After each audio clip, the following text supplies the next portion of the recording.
Okay. Um, so on to point three, looking at nature of the environment versus nature of custom.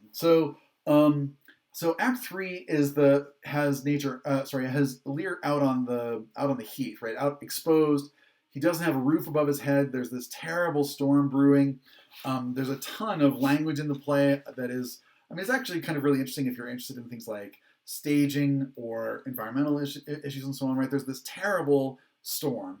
Um, Lear describes it at the beginning of Act 3, Scene 2. This is on page 65. Blow, wind, and crack your cheeks. Rage, blow, you cataracts and hurricanos. Spout till you have drenched the steeples, drowned the cocks. You sulphurous and thought executing fires. Vaunt courtiers to oak cleaving thunderbolts. Singe my white beard. And thou, all shaking thunder, smite flat the thick rotundity of the world. Crack nature's mold. All Germans spill at once that make ingrateful man.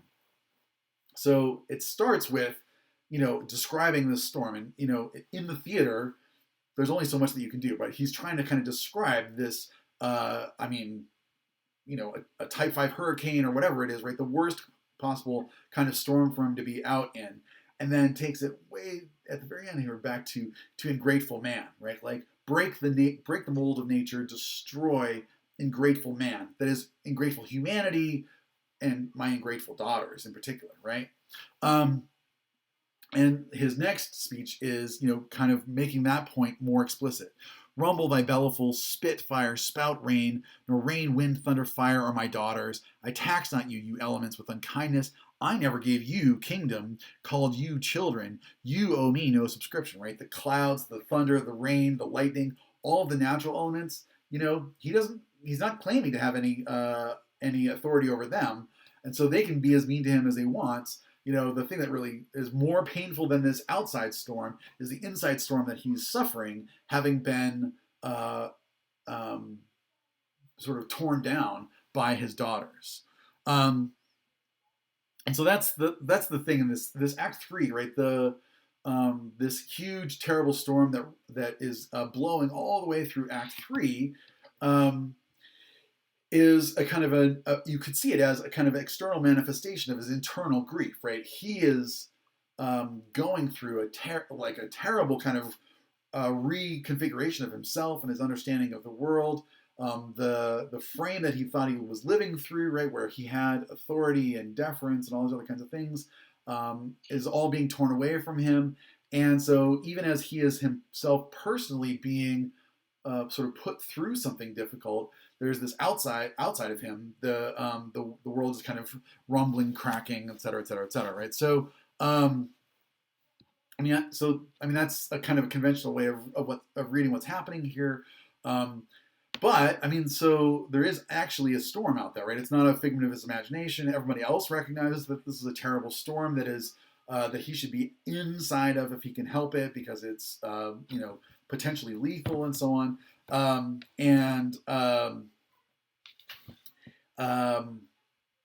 but it's a storm, but it's also more than a storm, right? So it is like the kind of quintessential idea about some kind of a literary symbol. Um,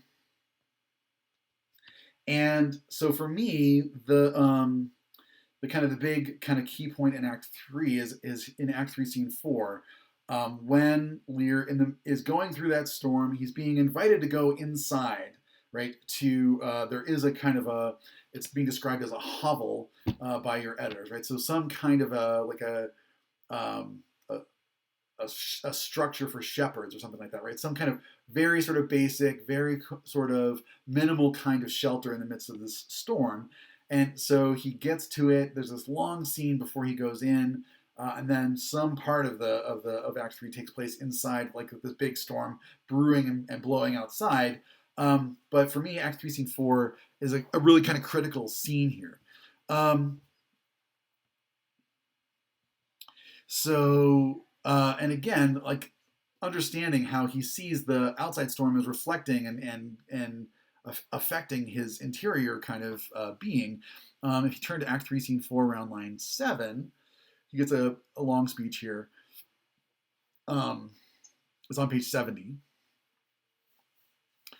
And he keeps saying, right, that the water and the rain and the thunder and all that, that's not the part that's bothering him. right? It's something beyond that. That he would be going through an interior storm, even if it were a sunny day, basically.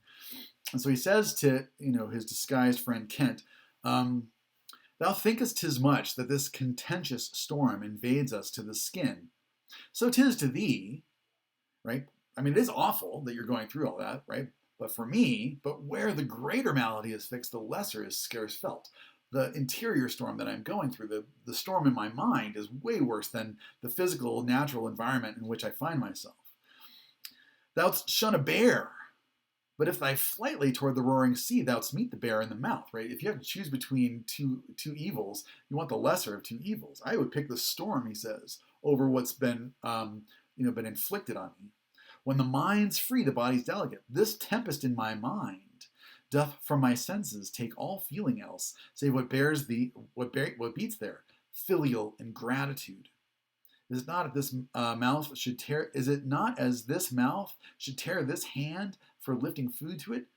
But I will punish, sure. No, I will weep no more. I mean, so there's a kind of futile attempt to try to, I'm going to lash out at my daughters. I mean, in fact, in this scene, he puts his daughters on he puts an imaginary trial scene of his daughters, right? Like he calls Edgar and Lear the jurors, and he calls a stool his daughter and says, "Are you ungrateful to me?" and all this kind of stuff. So there's this kind of absurd trial scene as well. But he's trying to find, like, how can I get revenge on my daughters? I mean, for what they've done to me, if he can, but I mean, he can't. And the beginnings of kind of him coming to terms with a sort of humanity that is his basic humanity, stripped away all that other kind of stuff about what he's been called and how he's been treated as a king and so on, that pulling all that away and just kind of getting down to his bare necessity of things. As he contemplates the storm again, he says at line 25, "Poor naked wretches, wheresoe'er you are, that bide the pelting of this pitiless night, how shall your houseless heads and unfed sides, your looped and windowed raggedness, defend you from seasons such as these?" So, people who were my subjects, just regular folk, if you don't have a house, if you're homeless, how are you dealing with this storm? "Oh, I have taken too little care of this." Take physic pomp, he says, right? So all that kind of, luxury that he used to live in, strip all that away. Expose thyself to feel what wretches feel, that thou mayst shake the superflux to them and show the heavens more just. So I'm going to use this opportunity to try to kind of come to terms with my humanity, my bare humanity. And at this point, he encounters Edgar, right? So again, the subplot and the main plot, they're woven together a lot more. I mean, if you think about like subplots and main plots in Shakespeare, right? This one, they really do work together in really interesting ways. So Edgar comes in, he is pretending to be a madman, possessed by a devil. And so Lear, right, who is himself at various points saying, I'm afraid I'm losing my grip on reality, right? The shock to the system of being turned out of doors by his own daughters, and all of his pomp and ceremony taken away, is like driving him mad. And so here's this guy who is admitting that he is crazy, insane, mad, Edgar, and he says, the only thing that could make him like that is if his daughters had betrayed him. Act 3, Scene 4, line 64. "Nothing could have subdued nature to such a lowness but his unkind daughters. This is the fashion that discarded fathers should thus little mercy on their flesh. Judicious punishment. 'Twas this flesh begot those pelican daughters," right? So, I should be beating up myself for having given birth to two terrible daughters like Regan and Goneril. And I'm not going to get too much into like Edgar's play acting of being possessed and insane and all this other kind of stuff, but Lear contemplating him, right? He's stripped down. He's made himself dirty on purpose, right? He's kind of smeared his face and stuff, and he's wearing an old rag, and Lear is contemplating that. He says that Act 3, Scene 4, line 93. This is the bottom of page 73. "Why, thou wert better in thy grave than answer with thy uncovered body this extremity of the skies." And then this is an important bit here: "Is man no more than this?" Right? So he looks at Edgar, and Edgar's just stripped of everything. He's eating like the slime and other kind of junk out of nature, and he's all dirty and covered in just the bare necessity of things. Is man no more but this? Consider him well, right? So here you see him kind of talking to Kent and Lear and the fool about Edgar. Consider him well. Thou, Edgar, owest the worm no silk, the beast no hide, the sheep no wool, the cat no perfume. Here's three on us, Kent, Fool, and Lear. Here's three of us are sophisticated. Thou, Edgar, are the thing itself. Unaccommodated man is no more but such a poor, bare, forked animal as thou art. Right? So take away all the kind of customary trappings, all the fluff and luxury and whatever. If you get it all down to it, we're all like Edgar, just the bare necessity of things. And I'm going to try to imitate that. Off, you lemmings, come on. And so he's trying to kind of, or he claims to be trying to kind of learn something from this experience of Edgar's, basically kind of humiliation and his kind of like basic humanity that he sees in Edgar. Okay. So that's really all I kind of wanted to get to here, because we're going to see more of this in Act 4. I mean, here in Act 3, Lear is claiming, right, I'm going to strip it all away. I'm going to get back down to just my real basic self and try to understand what that is. And then in Act 4, you see him kind of rebuilding himself a little bit. So we'll come back to that in the next lecture. Okay. So the last point I want to try to make today is just to really quickly talk about Gloucester losing his eyes. Gloucester has incorrectly put his trust in, or misplaced his trust by expecting that Edmund and what Edmund has had to say is correct. That Edmund is therefore the better, more natural, even though he's illegitimate, and whatever, the more natural son, right?